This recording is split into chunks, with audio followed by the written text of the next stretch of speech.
चलो good morning बच्चों। Good morning sir. और ठीक ठाक है। देखो, जैसा कि आपने एक सवाल भेजा था कि व्यवस्थित आंकड़ों का मध्यमान ज्ञात करना, एक डाटा आपने दिया था कि सर जी इस सवाल का मध्यमान हमको बताइए। ठीक है, तो देखो व्यवस्थित, जहाँ भी व्यवस्थित की बात किया जाएगा तो वहाँ पे क्या होगा, आपके सामने क्लास इंटरवल दिया रहेगा। ठीक है, और फ्रिक्वेंसी दी रहेगी। तो सबसे पहले क्या करिएगा कि क्लास इंटरवल को चेक करिएगा कि क्या क्लास इंटरवल नीचे की ओर घटता हुआ है कि नहीं है। ठीक है, ये जैसा कि आप देख रहे हैं कि यहाँ पर क्लास इंटरवल नीचे की ओर घट रहा है। ठीक है, तो अब यहाँ पर आपको क्या करना है, जो सबसे बड़ी फ्रीक्वेंसी होगी, इसमें सबसे बड़ी फ्रीक्वेंसी क्या है, 12 है। ठीक है, 12 के सामने ही क्या करते हैं, हम एक्जूम मीन मान लेते हैं। क्या मानते हैं, एक्जूम मीन, कल्पित माध्य इसको बोलते हैं। और ये सवाल को सॉल्व करते समय, जब भी आप सवाल सॉल्व करें व्यवस्थित आंकड़ों का, तो एक चीज़ एग्ज़ाम में ध्यान रखना कि इसको शॉर्टकट मेथड से सॉल्व करना। किस मेथड से? हाँ, शॉर्टकट मेथड से जब सॉल्व करेंगे तो सवाल हमेशा सॉल्व करने में आसानी होती है। ठीक है, और इसके लिए जो फार्मूला होता है वो यम बराबर A M plus summation F D upon N into C I होता है। ठीक है, सी आई को आई भी लिख सकते हैं क्या? आई भी लिख सकते हैं। ठीक है, दोनों चीज़ें। तो अब यहाँ पे ये फार्मूला आपको याद होना चाहिए। ये ए एम क्या है, ये जो एक्जूम मीन होता है। ठीक है, अब ये एक्जूम मीन निकलता कैसे है, इसको मध्य बिंदु भी बोलते हैं, मिड पॉइंट भी बोलते हैं। और ये जब निकलता है तो ये, इसको बोलते हैं लोअर लिमिट, इसको बोलते हैं अपर लिमिट। ठीक है, इसी लोअर लिमिट और अपर लिमिट को क्या करते हैं, जोड़ करके 2 से भाग दे देते हैं। ठीक है, 2 से भाग देने पर जो मान आता है, जैसे 64.5 आया। ठीक है, तो यही 64.5 आपका क्या हो जाएगा, मध्य बिंदु हो जाएगा। ठीक है, एक्जूम मीन हो जाएगा। ठीक, अब सवाल में जो जो चीज़ें आपको कह रहा है फार्मूले के अनुसार, बस आपको क्या करना है, सॉल्व करना है। ठीक बात। यन देखिए, यहाँ पर जब जोड़ते हैं, फ्रिक्वेंसी को जोड़ेंगे तो समेसन एफ मिलेगा या फिर यन मिलेगा। तो यन आपका 40 दिया हुआ है, सवाल में दिया रहता है। ए एम आपने ज्ञात कर लिया। अब सी आई ज्ञात करने के लिए, सी आई ज्ञात करने के लिए क्या होता है, ये इसमें से क्या करते हैं, अपर लिमिट में, हाँ इसमें क्या करते हैं, इसमें 0.5 जोड़ते हैं। 0.5 जोड़ेंगे तो 69.5 हो जाएगा। इसमें क्या करेंगे, 0.5 घटाते हैं। ठीक है, तो घटाएंगे तो 59.5 हो जाएगा। ठीक है, घटाएंगे, जो आएगा वही क्या हो जाएगा, सी आई का आकार हो जाएगा। तो इसका मतलब सी आई जो आपका मिला कितना हो गया, 10 हो गया। ठीक है, तो यहाँ पे आप लिख सकते हैं कि सी आई का आकार कितना है, 10 है। ठीक, तो अभी 2 चीज़ें हमें, 3 चीज़ें हमें मिल गई, ए एम मिल गया, एन मिल गया, सी आई मिल गया। अभी समेसन एफ डी चाहिए। ठीक है, तो आप अपने दिमाग में रखिएगा कि क्या क्या हमें मालूम चल गया, क्या मालूम करना है। ठीक है, चलो भाई, तो अब यहाँ पे डी ज्ञात कर लेते हैं। सबसे पहले थोड़ा सा इधर लिखते हैं, स्पेस रहेगा तो आसानी होगी कैलकुलेशन करने में। अब इसके ठीक सामने क्या करेंगे, 0 लिख देते हैं। 0 इसलिए लिखते हैं, जब यहाँ पे देखिए मध्य बिंदु निकालेंगे, इसका मध्य बिंदु निकालेंगे तो कितना आएगा, पहले यही बता देते हैं। मध्य बिंदु निकालने के लिए क्या होता है, जैसे यक्स निकालेंगे तो यक्स जब निकलता है तो यक्स निकालने के लिए क्या करते हैं, lower limit plus upper limit बटे 2 कर देते हैं। ठीक है, तो यही मध्य बिंदु हो जाता है। यक्स अगर निकालेंगे तो कितना आएगा, इसका 94.5 आ जाएगा, इसका 84.5 हो जाएगा, 74.5 हो जाएगा। ठीक है, और इसका 64.5 हो जाएगा, इसका 54.5 हो जाएगा, 44.5 हो जाएगा, 34.5 हो जाएगा। ये तो यक्स हो गया ना।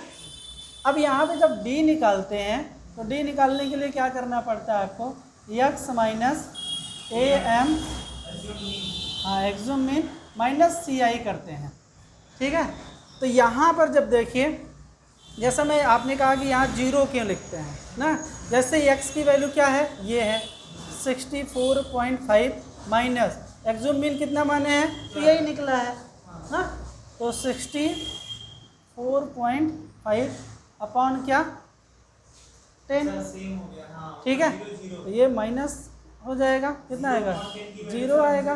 0 करेंगे तो ये 0 हो जाएगा। तो इसलिए यहाँ पे हम क्या मानते हैं, जीरो मानते हैं। ठीक है, अब इसी फार्मूले का प्रयोग करके जब करेंगे तो मान लीजिए करते हैं 74.5 माइनस कितना 64.5 अपान का 10, तो इसमें से घटाएंगे तो कितना आएगा 10 आएगा ना, और अपॉन 10 तो कितना हो जाएगा 1 हो जाएगा। क्या होगा प्लस का 1। अब इसी में से करेंगे तो इधर माइनस हो जाएगा, इसीलिए हम कैलकुलेशन क्या करते हैं, इसके ठीक सामने ही क्या कर देते हैं +1 +2 और +3, इसके ठीक नीचे क्या है -1 -2 और -3, इसलिए ये माइनस हम अपने से ही क्या करते हैं डी लिख देते हैं। तो चाहे आप ऐसे ही डी लिख दीजिए तो डायरेक्ट। ठीक है, अब क्या करना है, फार्मूला क्या कह रहा था आपसे, एफ डी कह रहा था ना, तो जब इस एफ का गुणा डी में करेंगे तो एफ डी मिल जाएगा।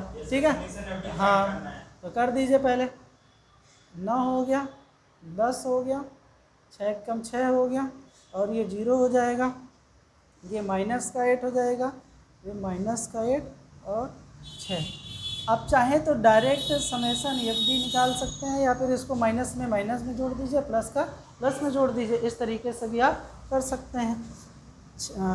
8 16 22 माइनस का 22 और ये 25 प्लस का 25। ठीक है, प्लस लिखिए चाहे नहीं लिखिए, आपका ये 3 आ गया। ठीक है, इसको ऐसे इसको साफ कर देते हैं।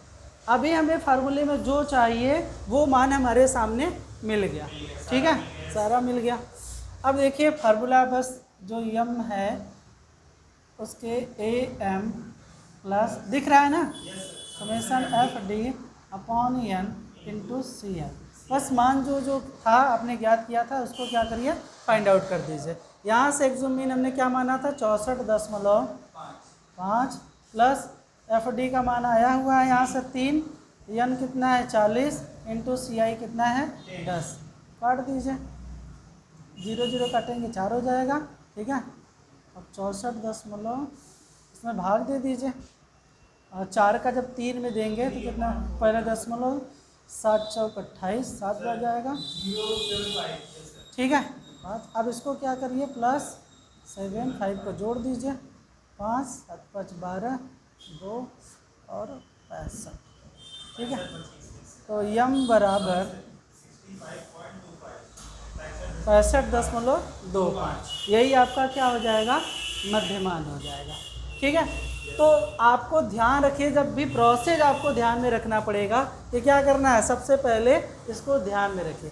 कभी कभी क्या होता है सवाल में, यही क्या करता है क्लास इंटरवल पलट देता है ना, तो पलट देता है तो उसको भी ध्यान में रखना पड़ेगा। तब ये जो नीचे हम लोग ऊपर प्लस कर रहे थे, तब यही क्या हो जाएगा नीचे प्लस हो जाएगा और ऊपर माइनस हो जाएगा। ठीक है, तो इस प्रकार से सवाल सॉल्व करेंगे। ठीक बात, चलो समझ में आ गया ना? चलो साफ कर दो। चलो आज के लिए इतना ही रखते हैं। ठीक है, Thank you so much, sir. Thank Have a you, good day, sir. धन्यवाद। चलो